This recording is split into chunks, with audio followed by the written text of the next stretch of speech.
He's like, get me out of here. Get me out of here.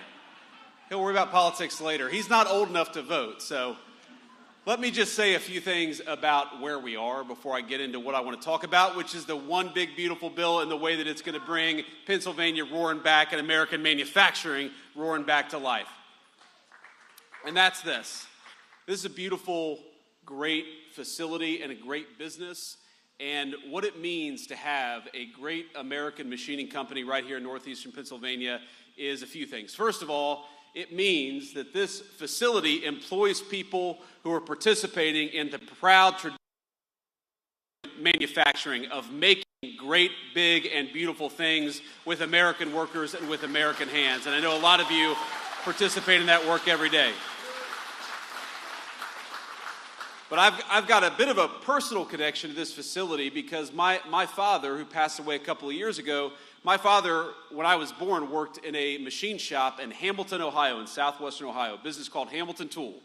And eventually, like a lot of businesses like that, Hamilton Tool was not doing too well because what the Chinese and other Asian, primarily Mexican manufacturing economies were doing is they were stealing American jobs. They were making it easier to undercut the wages of American workers, and the United States lost a lot of great, big, beautiful factories during that period, thanks in large part because of bad decisions made by American leadership. And to have a business like this in northeastern Pennsylvania, I'm sure it hasn't been easy. You've got 36 employees here, and I know every single one of them work hard every day. But this is a great, great company, a great American success story. And while you guys thrived with bad policy coming from Washington, D.C., I think that you're going to take off into a rocket ship with good policy coming from Washington, D.C. under Donald J. Trump's leadership.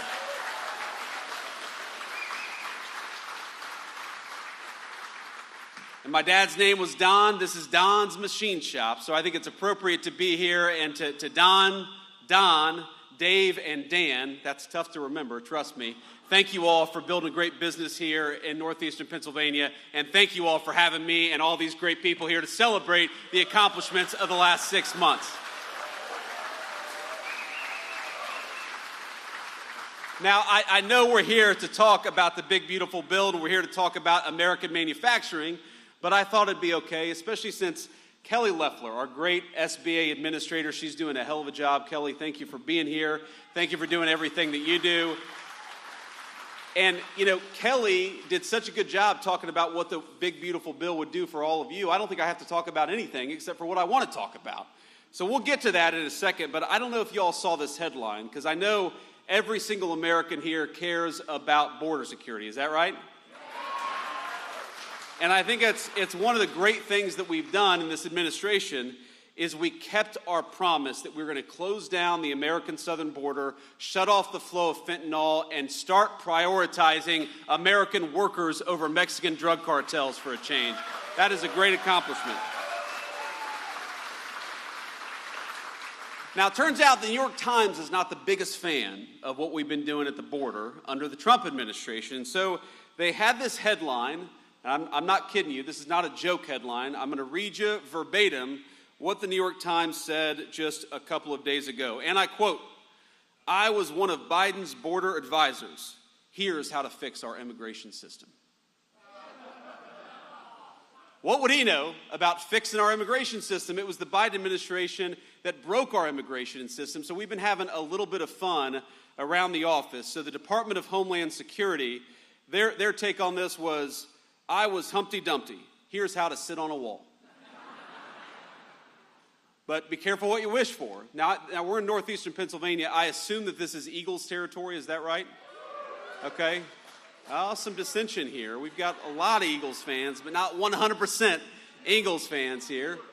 But congratulations, by the way, on last year. But this is what a buddy of mine sent me. He said, "I'm a Cincinnati Bengals player. Here's how you win Super Bowls." And that cut a little deep. For the football fans out there will know that was not a cool thing for that guy to say, but this is what we're dealing with, my friends. We're dealing with a new administration, a new day, and a president who is fixing what was broken during the last administration. I think we're all proud of that and proud to be here to celebrate it. And here's what I am most proud of. What I am most proud of over the last 6 months, the border is important, and it's great, and it's incredible that we were able to go from the worst open border to a closed border in just a couple of weeks under President Trump's leadership. But you know what I'm really excited about?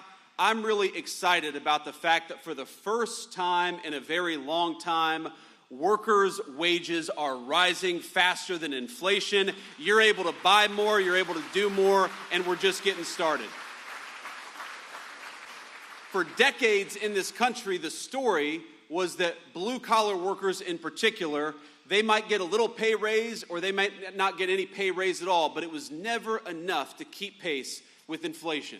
No matter how hard you worked, no matter how hard you came to work every single day, no matter how many overtime hours, for example, you put in, you were falling behind. Way too many good Pennsylvania families were falling behind. And under just 6 months of the president's leadership, we've got inflation is coming under control, and blue-collar wages are rising faster than they have risen in 60 years. That is a testament to great presidential leadership and the great American people.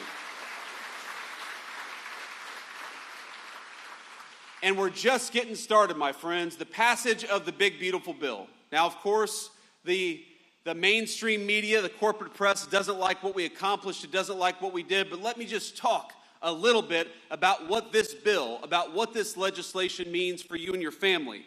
And there are a few different things, a few different ways in which I think this will be transformational for the American people. You heard Kelly talk about this a little bit. How many, Don, of your 36 employees are putting in a lot of overtime every single week? I bet a lot of them are. You told me you got projects coming in so fast they're struggling to get people in to do all the jobs that are necessary. Well, now, thanks to President Trump's leadership, if you work overtime, the federal government is not going to take a dime of that overtime. You earn that money, you ought to keep it in your pocket.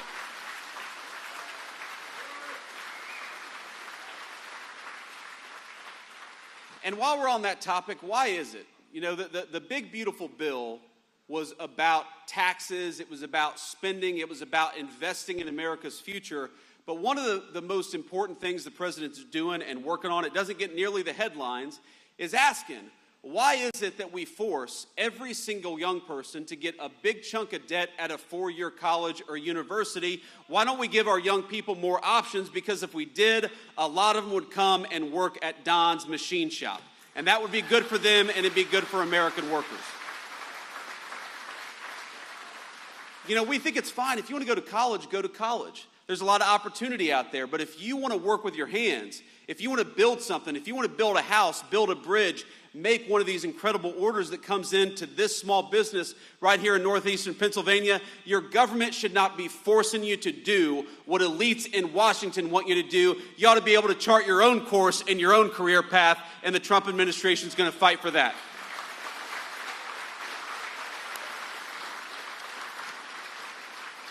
But, you know, here are just some of the other things that we're doing with this one big, beautiful bill. You know that we are creating the biggest tax breaks maybe in American history for investing in building in the United States of America.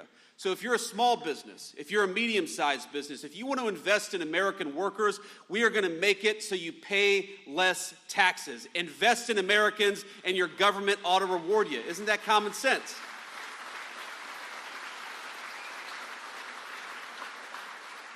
But the crazy thing is, for years, our government has done the exact opposite.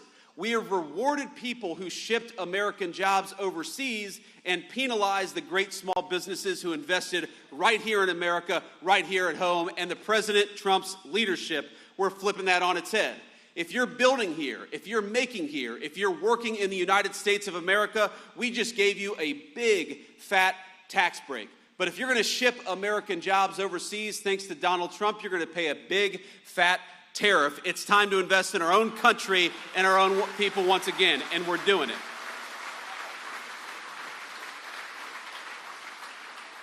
And here's the crazy thing. While we worked so hard without a single Democrat in Congress supported this legislation, we worked so hard to get this legislation passed, to cut your taxes, to prevent big tax increases, to make it easier to save and invest right here in this great country that all of us love. would you believe that the Democrats, they are attacking us every single day? And you know what their big line of attack is? Their big line of attack is that Donald Trump dares to put tariffs on foreign countries who try to bring their crap into the United States of America. And that's interesting to me, because Democrats seem to like everything that increases taxes. If you've got a health care problem, they'll say, well, just raise taxes, right? Health care costs in this country, we're working on it. They're way too expensive. Democrats will say, well, just raise taxes. We got not enough people working. Democrats will say, just raise taxes. That's their solution to every single problem. But you know, the one group of people in the entire world that they don't seem interested in penalizing, it's foreign countries that take advantage of this country, and that's got to stop. Part of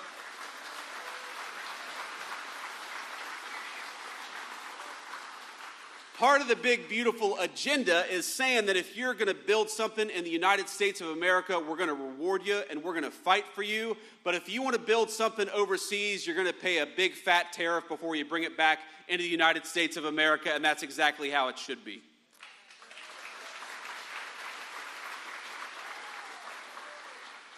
For the first time, really in my lifetime, I'm 40 years old, I turned 40.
I was at Teddy Roosevelt National Park, or the soon-to-become Teddy Roosevelt National Library. They're still building it. And I'd never been to North Dakota before, and I was there, of course, with Usha and with our 3 kids. And my little 3-year-old daughter, she brought me this dandelion. And she it was one of these dandelions where, her little 3-year-old lungs just couldn't blow these seeds all over this beautiful Badlands hills.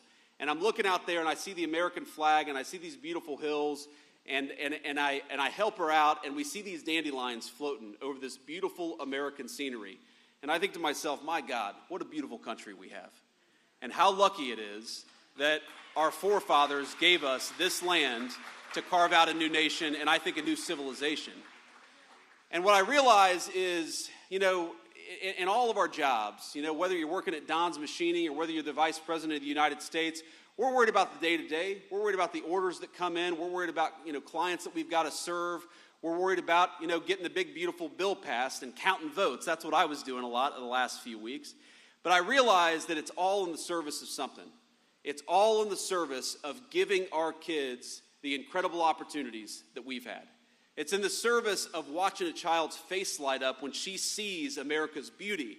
And I saw it on her face and in her eyes for the first time, realizing what a beautiful landscape this was. It's about the cookouts. It's about seeing our kids grow up and learn something that they have a passion for. It's about believing that the next generation is going to have a better life than we had because we worked our tails off to give it to them. That's the American dream, my friends. That's what it's all about.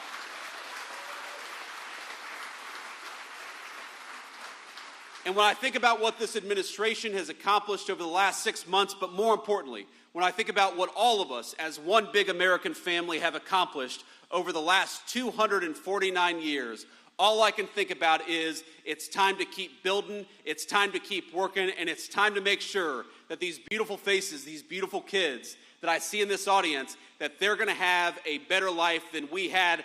That is the promise of America, and we will never stop fighting to give it to the next generation. God bless you all, and thank you for having me. It's great to be here. Hello, Detroit. Auto worker, let me thank you for your time. You work a 40-hour week for a living, just to send it on down the line.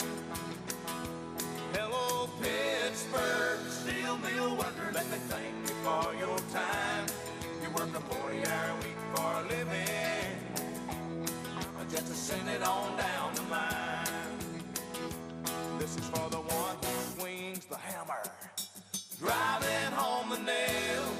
For the one behind the counter, ringing up the sale.